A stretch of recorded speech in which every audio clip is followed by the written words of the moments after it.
நீங்கள் பார்த்துக் கொண்டிருப்பது உங்கள் விஜய்.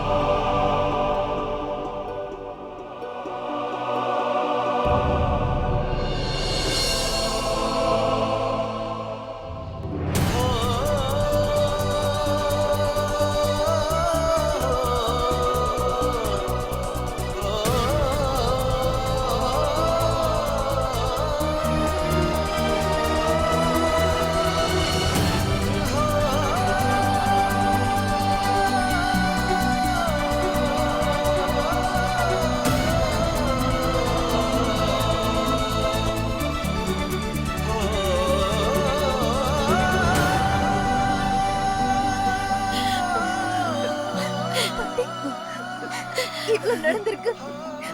ஆனா ஒரு விஷயத்தையும் உங்ககிட்ட சொல்லணும்னு தோணல. கல்யாணம் நடந்து எங்களை பிரிச்சு பார்த்துட்டீங்களா பாட்டி? அப்படிலாம் ஒண்ணும் இல்லம்மா. எங்களுக்கு தெரியும் இந்த வீட்டு நம்ம கை விட்டு போக போகுது. அப்புறம் இன்னைக்கு கை விட்டு போயிடுச்சு.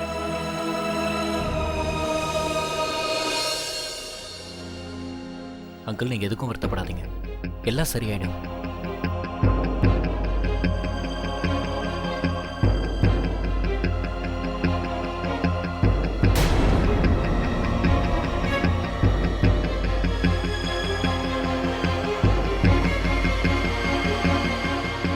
எக்ஸ்கியூஸ் மீ, நீங்க தானே மிஸ்டர் கரண்?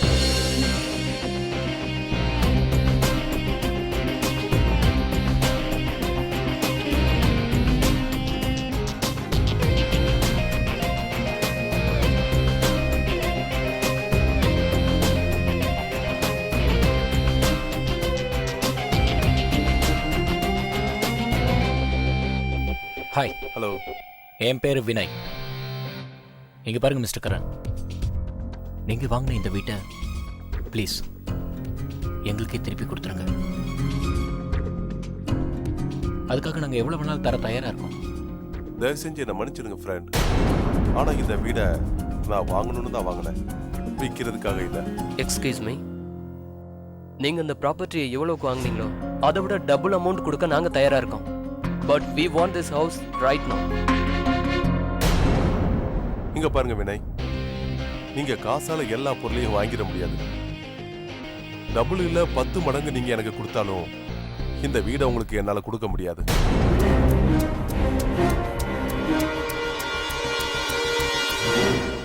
ஹலோ லிசன், உங்களுக்கு என்ன ப்ராப்ளம்? உங்களுக்கு எல்லாம் மூளை இருக்கா இல்லையா? விஸ்வா, கொஞ்சம் அமைதியா நான் பேசிட்டு இருக்கேன்ல. இங்க பாருங்க கரண், நான் உங்ககிட்ட தயவு செஞ்சு கேட்கிறேன், ப்ளீஸ் இந்த வீட்டை எங்களுக்கு திருப்பி தாங்க. ஏன்னா இந்த வீட்டில் வாழ்ந்துட்டு இருந்தவங்க கிட்டத்தட்ட 50 வருஷமா வாழ்ந்தவங்க. அவங்களுக்கு இந்த வீட்டில் அழிக்க முடியாத நினைவுகள் இருக்கு. இது வெறும் வீடு மட்டும் கிடையாது, அதுக்கு மேல உண்மையை சொல்லணும்னா இது ஒரு கோயில். ப்ளீஸ் இந்த கூட்டை சிதைச்சிடாதீங்க.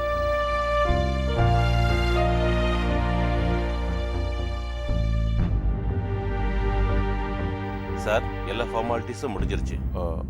ஒரு நிமிஷம்.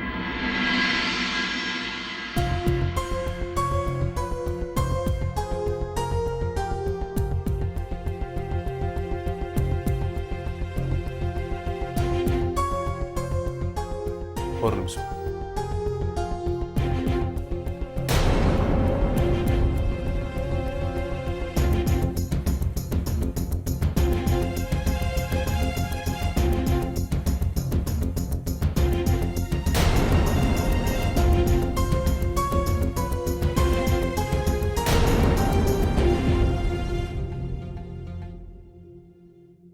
வணக்கம்மா. இது உங்களுக்காக. இது பேங்க்ல இருந்து கொடுத்த பத்திரம். இதுல என்ன எழுதிருக்குன்னா, நீங்க உங்க முழு குடும்பத்தோட இந்த வீட்டுல வாழலான் இருக்கு.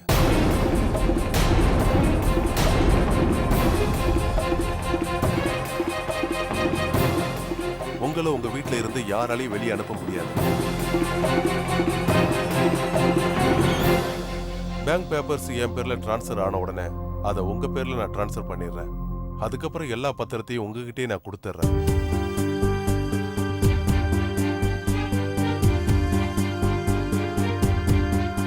இந்த வீடு உங்களுக்கு சொந்தமா இருந்துச்சு, எப்பவும் இருக்கும்.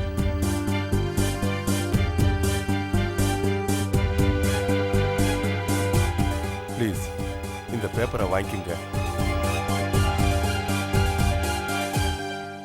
எப்படி உங்களுக்கு நன்றி சொல்றதுன்னு தெரியல.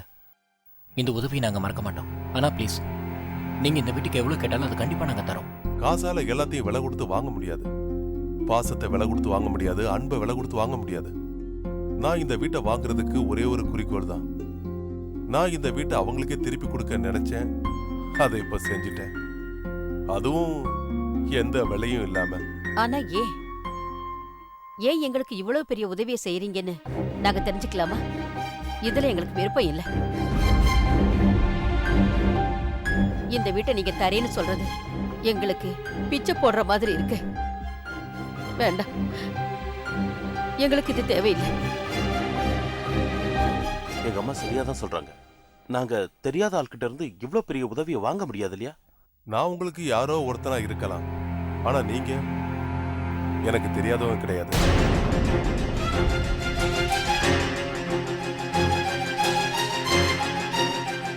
அதாவது விஷயம் 20 வருஷத்துக்கு முன்னாடி. அதாவது எங்க அப்பாவும் உங்க அண்ணன் மகேஷும் 2 பேரும் நல்ல ஒரு ஃப்ரெண்ட்ஸ். எங்க அப்பாவுக்கு சுகர் ஃபேக்டரி இருந்துச்சு. அதுக்கு திடீர்னு பூட்டு போட்டாங்க. அந்த சம்பவம் சரியா ஞாபகம் இல்லை. ஆனா ஒண்ணு மட்டும் எனக்கு ஞாபகம் இருக்கு.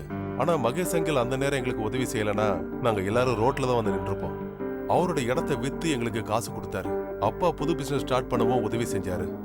அதை வச்சுதான் நாங்க பிசினஸ்ல பெரிய லெவல்ல வந்தோம்.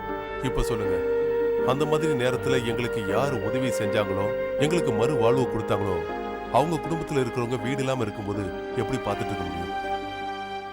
எங்களுக்கு எப்ப தெரிஞ்சதோ மகேஷ் அங்கிளோட வீடு ஏலத்துக்கு போகுதுன்னு நான் என்னோட எல்லா மீட்டிங்கையும் கேன்சல் பண்ணிட்டு உடனே இங்க வந்துட்டேன். நீங்க என்னை ஏமாத்திட்டாதீங்க. உங்களை பார்க்கும்போது பெருமையா இருக்கு. இருந்தாலும் இந்த வீட்டுக்கு என்ன விலைன்னு சொல்லுங்க, கண்டிப்பா அதை நாங்க தர தயாரா இருக்கோம். அது எதுவா இருந்தாலும் தயங்காம எங்ககிட்ட கேளுங்க. அதான் சொன்னல, எனக்கு எந்த விலையும் வேண்டாம். மகேஷ் அங்கிள் எங்களுக்கு எவ்வளவோ உதவிகள் செஞ்சிருக்காரு. அவரு எங்ககிட்ட எதையுமே எதிர்பார்க்கலையே, அன்பை தவிர. அப்புறம் நான் மட்டும் எப்படி எதிர்பார்க்க முடியும்? இந்த உலகத்துல சில விஷயங்களை விலை கொடுத்து வாங்கிட முடியாது. சில பொருட்கள் அப்படியே தான் இருக்கும். அதை விலை கொடுத்து வாங்கவும் முடியாது, விற்கவும் முடியாது. ப்ளீஸ், உறவுகளுக்கும் சில விலைகளை வச்சிடாதீங்க.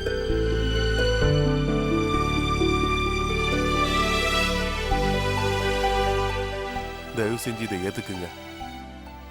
இதை உதவியா நினைக்க வேண்டாம். உங்க பேரனா நினைச்சு இதை வாங்கிக்கங்க.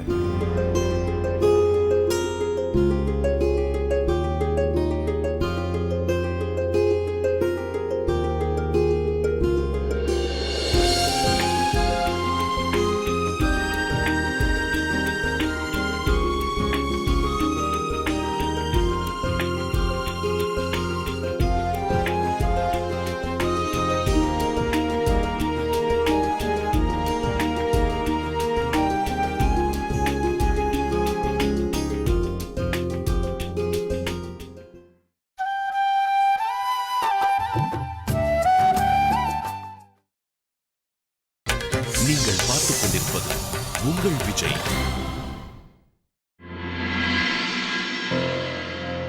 மாமா, அது வந்து ஷாலினி அன்னைக்கு டீ கொண்டு போயிட்டு இருக்கேன். இன்னைக்கு அவங்க லஞ்சு சாப்பிட கூட வரவே இல்லை. அப்புறம் தருண் சொன்னா அவங்களுக்கு தலைவலின்னு. ஆமாம், அவன் தலைவலியில தான் இருக்கா. ரொம்ப நாளா ஓய்வு இல்லாம இருந்தால அதான் ஓய்வு எடுத்துக்கிட்டு இருக்கா. நீ டீ அப்புறமா எடுத்துட்டு போ. சரிங்க மாமா. அப்புறம் ஷாலினி அன்னைக்கு பிரச்சனை எதுவும் இல்லையே?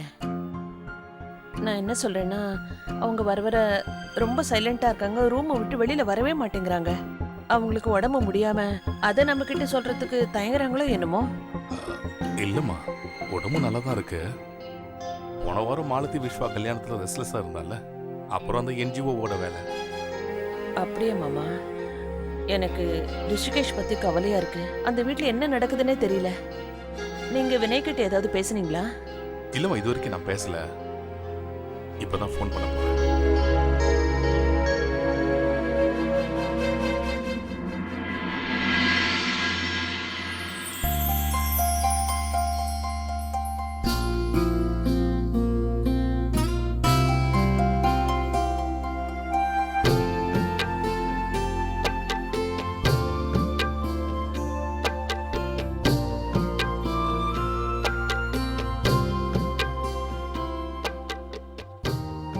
தம்பி, நீங்க செஞ்ச இந்த உதவிக்கு எவ்வளவு நன்றி சொன்னாலும் அதுக்கு இணையே ஆகாது.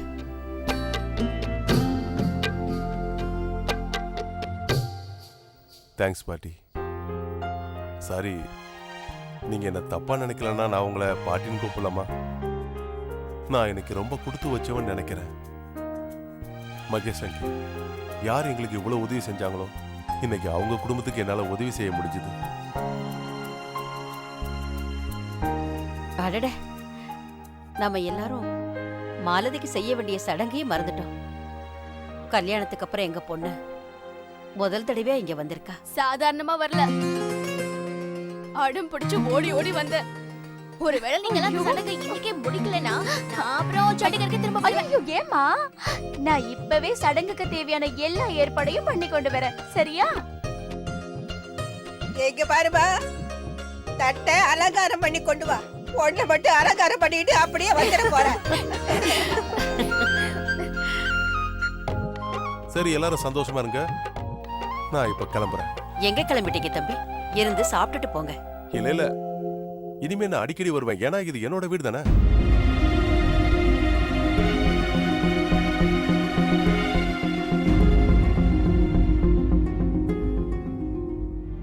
I am sorry. அந்த அர்த்தத்தில் இல்ல. சரி, நான் கிளம்புறேன்.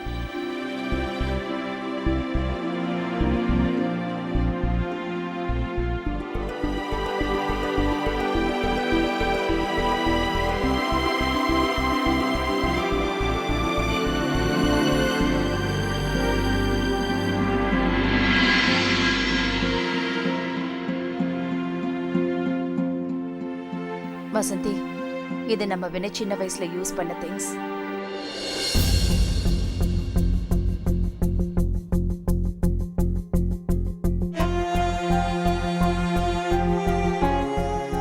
அவனோட துணி.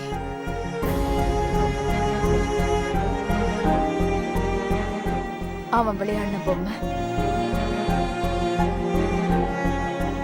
அவன் கையால செஞ்ச சில கார்ட்ஸ்.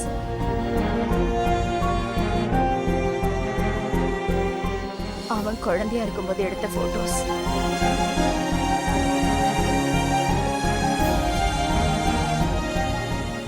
இதெல்லாம் என்னோட கபோர்ட்ல இருந்துச்சு. இதை நீங்க வச்சுக்கோங்க. அண்ணி, நீங்க வினய் மேல கோவமா இருக்கீங்கல்ல? விஸ்வா மாலதி கல்யாணத்தன்னைக்கு என்னென்ன நடந்ததோ, வினய் உங்களை என்ன சொன்னானோ, அதனாலதான் வினய் மேல உங்களுக்கு... இல்ல வசந்தி, நம்ம வினய் மேல எனக்கு எந்த கோவமும் இல்ல. அவன் மேல எந்த அளவுக்கு அன்பு வச்சிருந்தேனோ அதே அளவு அன்புதான் இன்னைக்கும் இருக்கு. என்னைக்கும் அது குறையாது. ஆனா அண்ணி, வினயோட சின்ன வயசு ஞாபகங்களை உங்க மனசுல எப்பவுமே வச்சிருக்கீங்க. இப்பயே அதை திருப்பி கொடுக்குறீங்க. கண்டிப்பா நீங்க அன்னைக்கு நடந்த நினைச்சுதான் வினய் மேல கோவமா இருக்கீங்க. இல்ல வசந்தி, நான் வினய் மேல கோவமா இல்ல. அதே நேரம் எந்த விஷயத்தையும் என்னால மறக்க முடியாது வசந்தி. விஸ்வா கல்யாணத்தன்னைக்கு எல்லாரும் என்ன பார்த்து கேள்வி கேட்கும் போது கூட நான் அவ்வளவு கஷ்டப்படல. ஆனா ஜீவிதா என்னாலதான் வீட்டை விட்டு வெளியில போனான்னு எல்லாரும் மாதிரியும் வினய் என்ன பார்த்து எப்போ கேள்வி கேட்டாலும் அந்த நிமிஷமே என் மனசு உடைஞ்சிருச்சு. இந்த வலி என்னோட மனசுல ரொம்ப ஆழமா பதிஞ்சிடுச்சு. அண்ணி, வினயோட கோவம் இல்ல கொஞ்ச நேரம் வரைக்கும் தான். அவன் மனசுல உங்களை பத்தி தப்பான எண்ணம் வர்றதுக்கு வாய்ப்பே இல்ல. என்னை எந்த அளவுக்கு மதிக்கிறானோ அதே அளவுக்கு தான் உங்களையும் மதிக்கிறான். நானும் அப்படிதான் வசந்தி நினைச்சிட்டு இருந்தேன். ஆனா இப்ப நான் வேற ஒரு விஷயத்தை பத்தி யோசிக்க வேண்டிய நிலைமையில இருக்கேன். கொஞ்சம் யோசிச்சு பாரு. அன்னைக்கு என்னோட இடத்துல நீ இருந்திருந்தனா அப்ப வினய் உன்னை பார்த்து கையை நீட்டி இருப்பானா? உன்னை பார்த்து அவன் சந்தேகப்பட்டிருப்பானா? ஒருவேளை வினையோட இடத்துல என்னோட சொந்த ரத்தம் இருந்திருந்தா, என்னோட சொந்த பையன் இருந்திருந்தா, வினய் என்ன பண்ணானோ அத நிச்சயம் அவன் பண்ணிருக்க மாட்டான். எப்பவும் பண்ணிருக்க மாட்டான். யார் என்ன வேணா சொல்லட்டும், எப்படி வேணாலும் சொல்லட்டும். ஆனா அம்மாவுக்கும் ஒரு பெரியம்மாவுக்கும் நிறைய வித்தியாசம் இருக்கு வசந்தி. அந்த வித்தியாசம் ஒரு நாள் நிச்சயம் வெளிப்பட்டுடும். அதை மறைக்க முடியாது.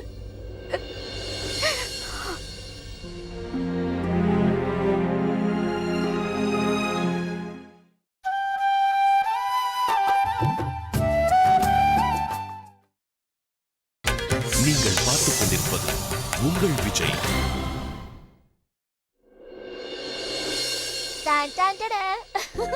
சுட சுட இப்ப அல்வா சாப்பிடுங்க, அப்புறமா காரசாரமா பேசலாம். எஸ், உண்மைதாம்மா.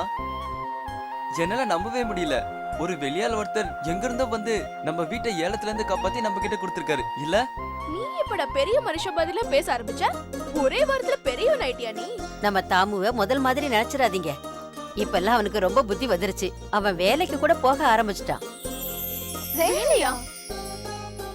டேய் டேய் தாமு, நீ வேலைக்குல போறியா? ஆமா மாலதி, உன் தம்பி இப்ப சம்பாதிக்க ஆரம்பிச்சிட்டான். அப்படின்னா தாமு நீ சம்பாதிக்க ஆரம்பிச்சிட்டியா? டேய் நீ சம்பாதிக்கிறடா. இது உண்மையிலே சூப்பர் நியூஸ். தாமு, இதுவரைக்கும் நான் உனக்காக என்னெல்லாம் ஃப்ரீயா பண்ணிருக்கனோ அது எல்லாத்துக்கும் சேர்த்து மொத்தமா நான் திரும்ப வாங்கிடுவேன். அது கரெக்ட் டைம்ல. எனக்கும் தான். அக்கா தான். அக்கா டீல்.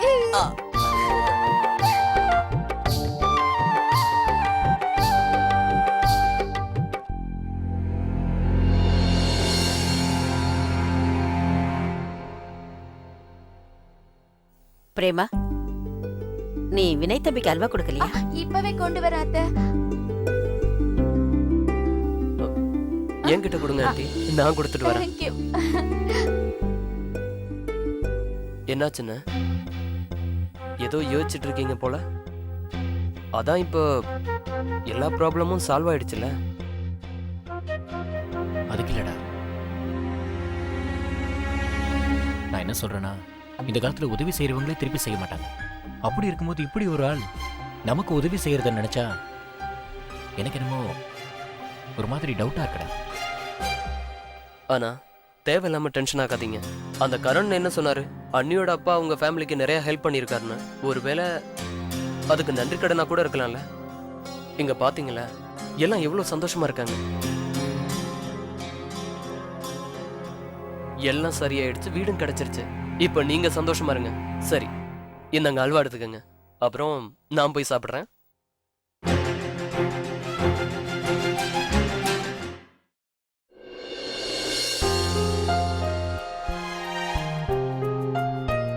பாட்டி பாட்டி, இன்னைக்கு நமக்கு இந்த வீட்ல ஒரு புது ஆரம்பம். அதனால எனக்கு என்ன தோணுதுன்னா, இன்னைக்கு நம்ம இந்த தேங்காய் உடைச்சு இந்த நாள் ஆரம்பிக்கலான்னு. டேய் முட்டாள், எல்லாம் நல்லபடியா முடிஞ்சிருச்சு, எல்லாரும் சந்தோஷமாவும் இருக்காங்க. இவனுக்கு இப்பதான் தேங்காய் உடைக்கணும் ஞாபகம் வந்திருக்கு. இந்த வீட்ல ஒரே ஒரு பொருள் தான் இருக்கு உடைக்கிறதுக்கு, அது ஒத்தால. அக்கா, என் தலைய உடைங்க, இல்லனா விட்டுருங்க. அதெல்லாம் அப்புறமேலு. முதல்ல பாட்டி இந்த தேங்காய் உடைங்க. பிடிங்க. ஆமா அத்தை, நல்ல சுக்கு நேரம் உடைச்சிடுங்க. வாங்க போலாம். வாங்க பாட்டி.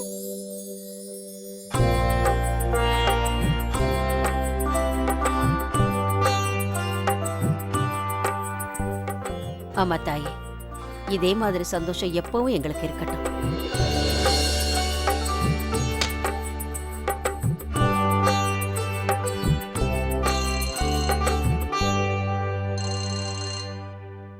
சொல்லுங்க தாத்தா. என்ன விஷயம் வினய்கண்ணா? தாத்தா, பிரச்சனை எல்லாம் முடிஞ்சது, வீடும் நமக்கு கிடைச்சிருச்சு. இது நல்ல விஷயமா இருக்கே. எனக்கு நல்லா தெரியும், நீ எந்த விஷயத்துக்காக போனாலும் கண்டிப்பா நீ அதுல வெற்றி அடைவ. இல்ல தாத்தா, ஆனா நாங்க போறதுக்குள்ள அங்க ஏலம் முடிஞ்சே போச்சு. ஏலம் முடிஞ்சு போச்சா?